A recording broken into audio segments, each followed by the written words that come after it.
શું આવાસ યોજનામાં મેળવેલા મકાનમાં એટલા ઇલેક્ટ્રોનિક ગેજેટ હોય કે લાઇટ બિલ 5 લાખ રૂપિયા આવે? ગાંધીનગરમાં સામે આવી યુજીવીસીએલની ઘોર બેદરકારી। ગરીબ અને મધ્યમ વર્ગના પરિવારોને પોતાનું ઘર મળી રહે તે માટે સરકાર પ્રધાનમંત્રી આવાસ યોજના ચલાવે છે, પરંતુ પાટનગર ગાંધીનગરમાં આ જ આવાસ યોજનાના એક ગરીબ લાભાર્થીને વીજ કંપનીએ એવો ઝટકો આપ્યો કે પરિવારના હોશ ઉડી ગયા। ન્યૂ વાવોલ વિસ્તારમાં આવેલા ગુડા આવાસમાં રહેતા એક સામાન્ય પરિવારને અચાનક જ 4,97,420 રૂપિયાનું વીજ બિલ પધરાવી દેવામાં આવ્યું, જેમાં 4,97,820 રૂપિયા બતાવે છે। ડાઉનલોડ કર્યું બિલ, તેમાં 4,97,950 રૂપિયા બતાવેલું છે।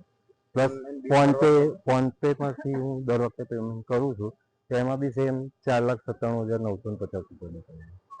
લાભાર્થીના જણાવ્યા મુજબ તેમના ઘરમાં માત્ર સામાન્ય ઘરગથ્થુ વીજ વપરાશ થાય છે, ન તો કોઈ મોટી ફેક્ટરી છે, ન તો કોઈ મોટું મશીન, છતાં પણ સામાન્ય મધ્યમ વર્ગીય પરિવારને આટલી મોટી રકમનું બિલ ફટકારી દેવાતા તેઓ હાલ ભારે આર્થિક અને માનસિક તણાવમાં મુકાઈ ગયા છે। બિલમાં કોઈ મોટી તકનીકી ખામી અથવા તો મીટર રીડિંગમાં ભયંકર ગેરરીતિ થઈ હોવાની પૂરેપૂરી શંકા છે। લાભાર્થીએ આખરે ન્યાય માટે યુજીવીસીએલ કચેરીના દરવાજા ખખડાવ્યા છે।